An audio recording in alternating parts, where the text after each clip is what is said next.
Praise the Lord, जय मसीह की। स्वागत है आपका एक और बार विजनरी रेडियो टीवी के इस खास प्रोग्राम जिसका नाम है let's talk today. Let's talk today में एक और गवाही।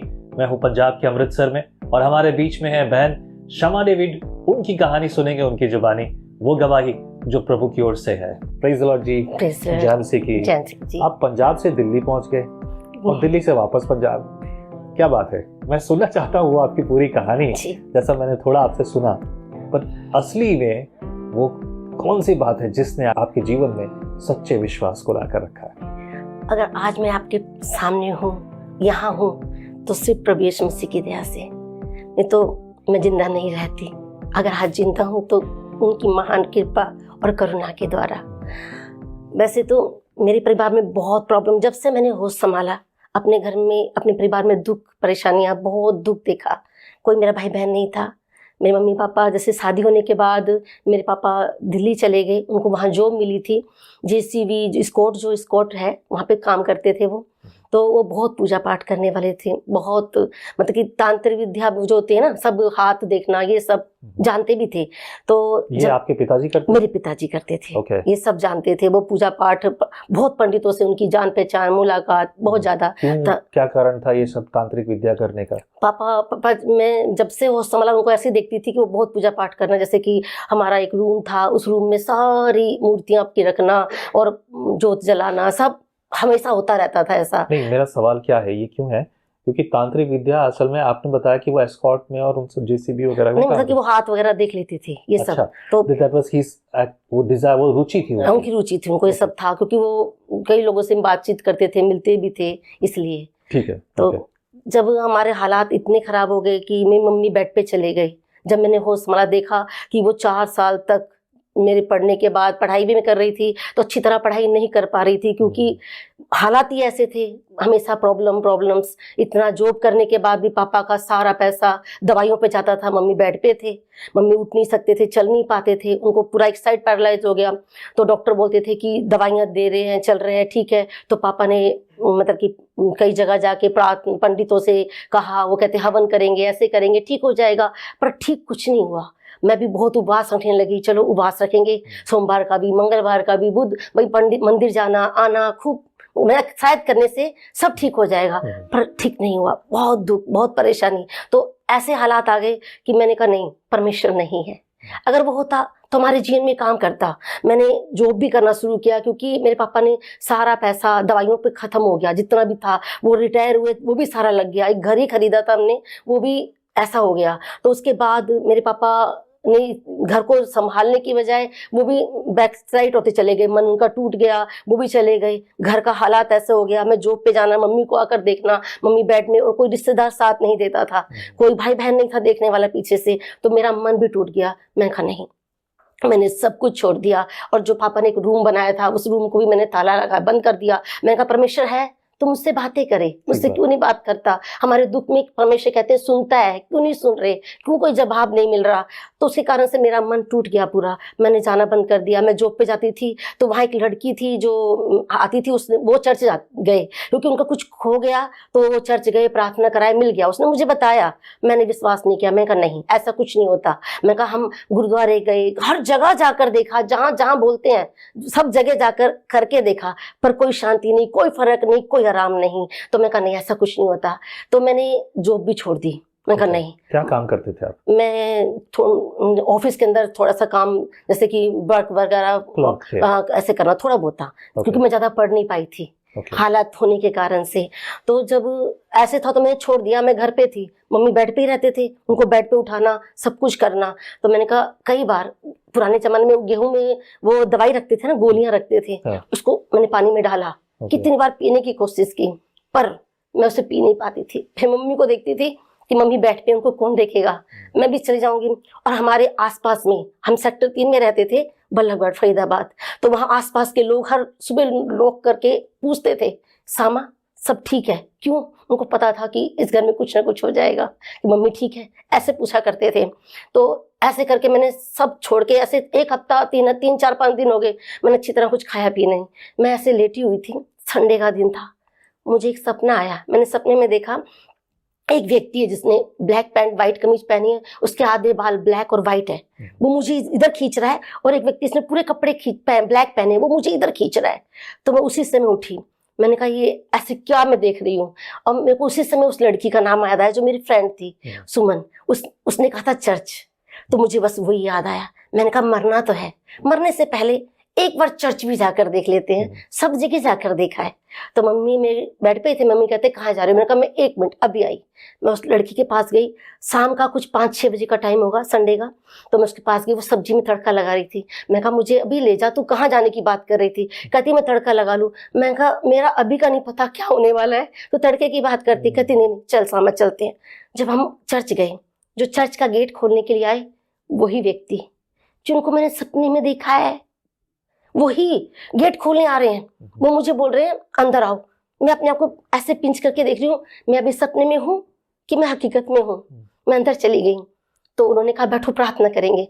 तो प्रार्थना करने लगे, कहते बेटा कल फिर आना। मैंने गेट के बाहर पैर रखते वक्त बोला मेरा आज रात का पता नहीं है। ये बोलते हैं कल फिर आना। तो वो भविष्य द्वार करता थे, मुझे पता नहीं था भविष्य द्वार करता कौन होते हैं, क्या होते हैं। तो उन्होंने बिठाया, उन्होंने प्रेयर करनी शुरू की। मैंने अपने दिल की बात कभी किसी को नहीं बताई, क्योंकि किसको बताऊंगी जाकर। मैं हमेशा बाथरूम में रोती थी या रजाई में अपने मुंह को डाल के रोती थी, किसको बोलूंगी। तो वो परमेश्वर के दास मेरे दिल की बातें बताने लगे और बोलने लगे कि एक दूध पियाने वाली माँ अपने बच्चे को छोड़ देगी।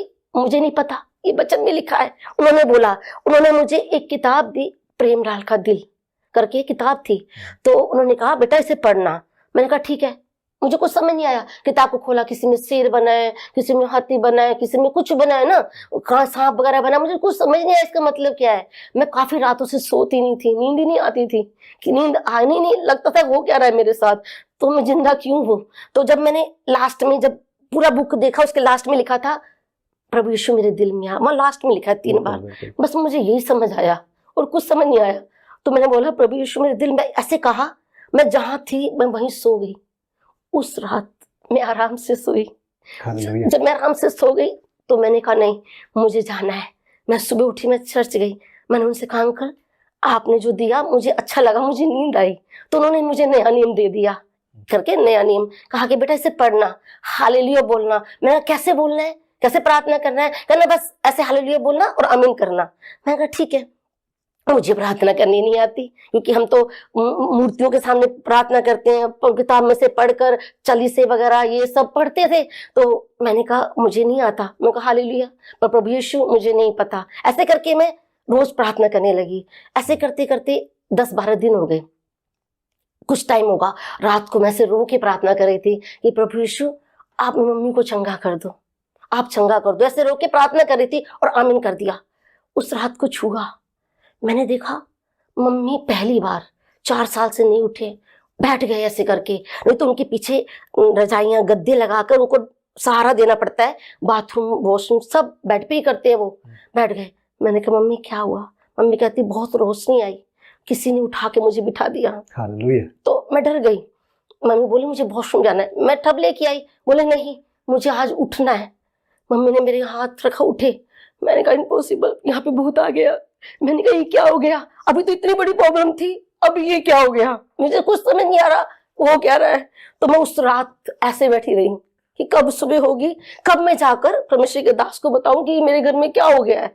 तो मैं सुबह तक ऐसे बैठी। जब 6 बजे 7 बजे तक का इंतजार किया, मैं भाग के गई। मैंने कहा पास्टर जी ऐसे हुआ। कहते तुम्हें पता नहीं, परमेश्वर ने उनको चंगा कर दिया, प्रभु यीशु मसीह आया है, उनके जीवन में काम किया। तो मम्मी कहती तू कहाँ गई थी? मुझे जाना है। तो मम्मी हाथ रखकर गेट से बाहर आए उस बार उस कॉलोनी में। तो कॉलोनी के सारे लोग उन्हें देखा इस बात को। वो कहते क्या हुआ? मैंने कहा मुझे खुद नहीं पता, मैं तो चर्च गई, मैंने प्रभु यीशु से बोला और परमेश्वर के दास ने प्रार्थना किया, ये प्रभु ने काम किया। वो सब भी प्रभु के घर जाने लगे, आए। कहानियां खत्म नहीं हो गई। उसके बाद हमारे परिवार में, हमारे रिश्तेदारों में बहुत प्रॉब्लम्स आई। मेरे पापा तो चले गए थे, तो मेरी एक प्रॉब्लम ये थी प्रभु के सामने कि प्रभु उनको लेके आ। वो आ गए तो एक बड़ी प्रॉब्लम क्या थी, पापा ने मेरे को पिटाई भी की, क्योंकि मैंने उन सारी तस्वीरों को तोड़ दिया था, बंद कर दिया। पापा बोले तुमने पाप किया। मैंने पहली बार मैं पापा के सामने बोली, मैंने कहा पापा आप चले गए, हम मर जाते अगर प्रभु यीशु मसीह ना होता, अगर आज हम जिंदा है तो प्रभु यीशु मसीह की दया से बोले मैं जाकर देखूंगा कौन यीशु मसीह है, कौन ये है, कौन से अंकल है, कौन क्या है। तो मैंने कहा प्रभु आप इनसे बात करें।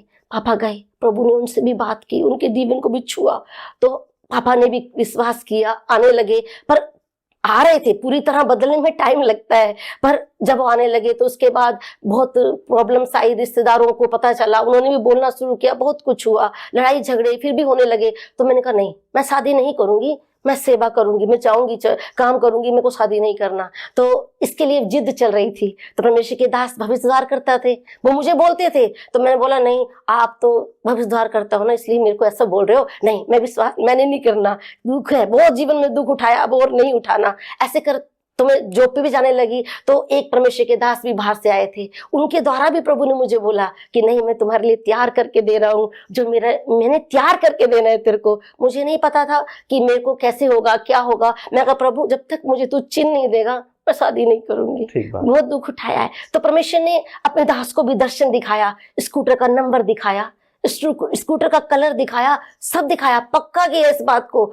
तो परमेश्वर के दास ने भी पक्का किया, इनके परिवार से मिले, प्रभु ने मिलवाया, उनके घर जाके स्कूटर का कलर, इनका नंबर देख के आए। मेरे हस्बैंड के घर जब शादी नहीं हुई थी उस समय उन्होंने जाके पक्का कर कहा सामा बैठो, आओ हम उपवास प्रार्थना में बैठेंगे। उपवास प्रार्थना में बैठे, प्रभु कहते हाँ इनके लिए वही लाइफ पार्टनर है जो मैंने चुन रखा है। और ये सेवकाई में थे, ये देहरादून में जो अपनी सेवा कर रहे थे, तब नहीं सभी ये अपने कोर्स कर रहे थे, बाइबल कोर्स कर रहे थे।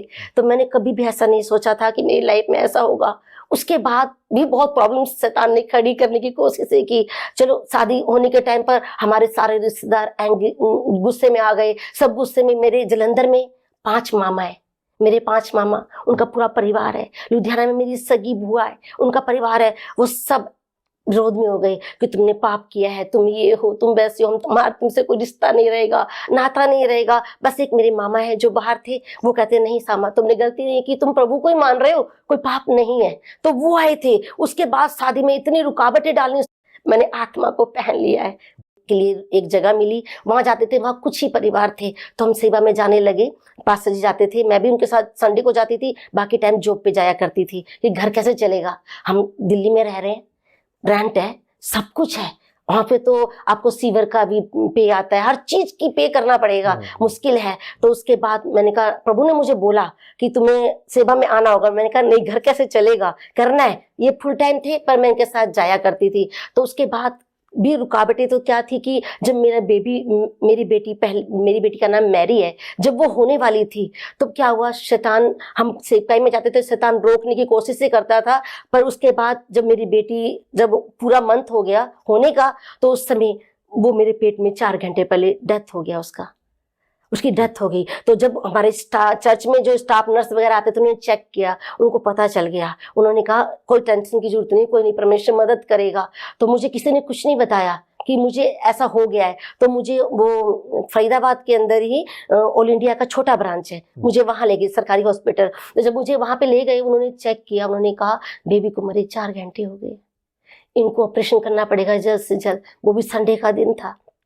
जब तक मुझे ये बात पता चलनी थी उस समय तक मुझे बताया नहीं। मैं ऑटो में थी बाहर, मेरी सास मेरे साथ थे, तो वो अंदर बात कर रहे हैं। तो जब मुझे ये पता चला, मैंने सुना, मैंने कहा नहीं प्रभु, ये बच्चा आपका है, आपने दिया है, बहुत सारी रुकावटों के बीच में आप मुझे यहाँ तक लेके आए हो। उस समय मुझे ऐसा लगा किसी ने मुझे यहाँ मारा है, ऐसे करके हाथ लगा। तो मुझे नहीं पता किसने किया। जब उन्होंने स्टाफ नर्स सिस्टर ने आकर देखा, वो कहते हैं ये तो कैसे हुआ। उन्होंने मुझे स्ट्रेचर पर डाला, अंदर डिलीवरी रूम में ले गए, बच्चा अपने आप हुआ, उनको ऑपरेशन करने की जरूरत नहीं पड़ी। जब बेबी हुआ तो उन्होंने बोला कि सामा मुझे पता है बच्चे की रोने की कोई आवाज नहीं है, कुछ नहीं है, क्योंकि वो डरता है। मैंने उसी समय उठ के बैठ गई। वो कहते नहीं आप उठ नहीं सकते ऐसी हालत में। मैं कहा नहीं, मैं उस प्रभु यीशु मसीह को मानती हूँ जिसने मरे हुए लाजर को 4 दिन के बाद जिंदा कर दिया। इस बच्चे को मरे तो 4 घंटे हुए हैं, मेरे प्रभु आप इसे जीवित करने के लिए सामर्थ्य हैं। उसी क्षण उस बच्चे ने सांस लिया, बच्चा रोया, उस बच्चे में प्रभु ने जिंदगी डाल दी। मैंने उसी समय कहा कि प्रभु ये जिंदगी आपकी है, आज से मैं आपकी सेवा के लिए, आपके काम के लिए, ये जीवन आपके